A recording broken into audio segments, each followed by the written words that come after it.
Hi everyone, আসসালামু আলাইকুম। স্ক্রিনে যে স্যান্ডউইচগুলো দেখতেছেন এগুলো হচ্ছে শিস্তাউক স্যান্ডউইচ।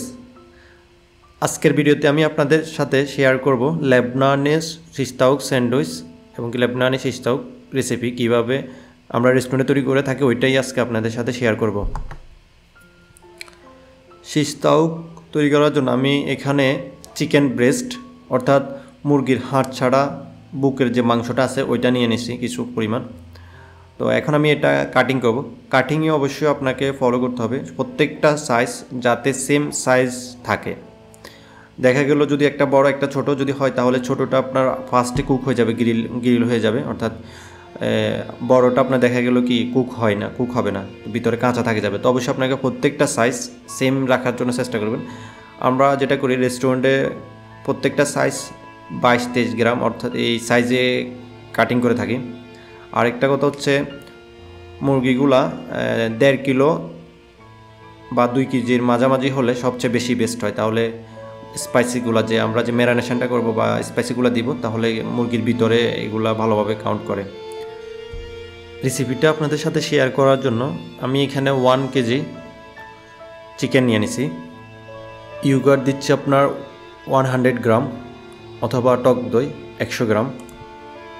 চিকেন সুগার এটা যদি থাকে অবশ্যই দিবেন, না থাকলে কোনো সমস্যা নেই। আর এটার পরিবর্তনে আপনি 1 বা 2 গ্রাম সুগার ইউজ করতে পারেন, অর্থাৎ চিনি ইউজ করতে পারেন। কিউমেন 2 গ্রাম অর্থাৎ জিরা গুঁড়া 2 গ্রাম ইউজ করলে এনাফ। 7 স্পাইসি এটা অ্যাড করতেছি 3 গ্রাম। সল্ট 9 গ্রাম অর্থাৎ লবণ 9 গ্রামের মতো ইউজ করতেছি। White paper 3 gram and black pepper 1 gram. Vinegar 15 গ্রাম, এটা অপশনাল, চাইলে আপনি দিতে পারেন, নাও দিতে পারেন। আমি একটা লেবু কেটে হাফ পরিমাণ আমি এটার লেবুর জুসটা দিয়ে দিচ্ছি আর হাফ পরিমাণ স্লাইস করে এখানে অ্যাড করে দিচ্ছি।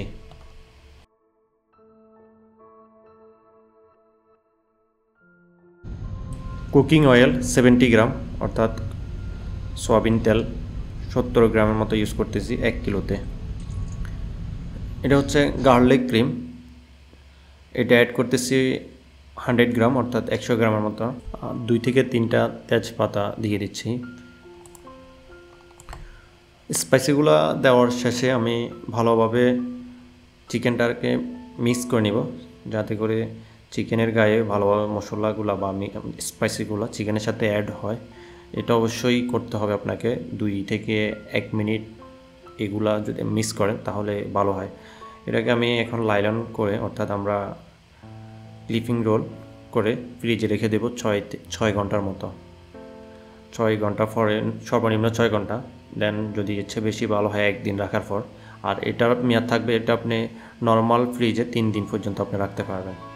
এটা এখন গ্রিলের জন্য অলরেডি প্রস্তুত। আমি এটাকে এখন গ্রিল করে নেব, অর্থাৎ এখানে আমি সিকের মধ্যে দিয়ে দিচ্ছি। প্রত্যেকটা সিকে আমি 4 পিস করে দিচ্ছি। আর এখানে একটা জিনিস হচ্ছে যে চিকেনগুলা আপনার চিকেনের যে মাঝখান আছে বা অর্থাৎ মাছ সেন্টার করে আপনাকে শিকে রাখতে হবে। যদি সাইডে রাখেন তাহলে চিকেনগুলো আপনি যখন মতো আগুনে দিবেন বা আগুনে দেওয়ার সময় এগুলো ধরেন রিমুভ হয়ে যাবে, অর্থাৎ নাড়াচড়া করবে, তো চিকেনটা ভালোভাবে এক সাইড পুড়ে যাবে আরেক সাইড হবে না, এই অবস্থা হবে। তো এই কারণে একটা জিনিস অবশ্যই আপনাদেরকে এটা ফলো রাখতে হবে। অবশ্যই আপনারা এই সিনে দেখতেছেন আমি কীভাবে এগুলা শিকে রাখতেছি বা শিকে করতেছি। আমি আমার যে কয়লা আমি এটাকে গ্রিল করে নেব। আপনারা চাইলে পাইপ প্যানের মধ্যে আপনারা এগুলোকে গ্রিল করতে পারেন, অয়েল দেওয়ার কোনো প্রয়োজন নেই, শুধু পাইপ প্যানে আপনার গ্রিল করা যাবে। আমি আমার এখানে যে কয়লাটা আছে ওইটাকে আমি হিট করতেছি। আর একটা জিনিস হচ্ছে কয়লা যদি যত বেশি মানে হিট হবে, অর্থাৎ কাঁচা অবস্থা দেওয়ার প্রয়োজন নাই, একদম পুরোপুরি আপনার যখন মতো মানে আগুন কয়লাটা লাল হয়ে যাবে ওই সময় দিলে আপনার চিকেনটা অনেক বেশি ভালো হবে। তাহলে কুকটা নর্মালি আস্তে আস্তে হবে আর আপনার চিকেনগুলো আপনার টেস্টগুলো অনেক ভালো হবে। কাঁচা অবস্থা দিলে আপনার এগুলো ধরেন যে আগুন যদি আসে বা চিকেনের সাথে যদি বা ওই আপনার চিকেন দেওয়ার পরে যদি আগুন উঠে তাহলে ধরেন চিকেনগুলো কালো হয়ে যাবে আর ভিতর আর হবে না। আর অনেক কিছুক্ষণ পর নাড়াবেন তাহলে চিকেনটা যে একটা ব্যাকটেরিয়া আছে বা কুকটা টাইমলি হবে, চিকেনটা প্রপারভাবে হবে আর যে চিকেনের যে একটা ব্যাকটেরিয়া আছে ওইটা চলে যাবে। তো এটা হচ্ছে, এটাতে অবশ্যই ফোকাস রাখবেন। আবার বলতেছি, যদি আগুন থাকে বা চিকেনে যদি আগুন বা নিচ থেকে কয়লা থেকে যদি আগুন উঠে, তাহলে আপনার চিকেনটা ভালো হবে না। চিন্তা করবেন, চেষ্টা করবেন যাহাতে করে আগুন উঠলেও আপনি আগুনটাকে নিভিয়ে দেওয়ার জন্য চেষ্টা করবেন। তো আমার চিকেনগুলো অবশ্যই আপনারা দেখতেছেন কেমন মোটামুটি ফ্রাই কুক হয়ে গেছে। তো আমি কিছুক্ষণ পরে এটাকে আপনার আমার ইয়ার জন্য নিয়ে নিব।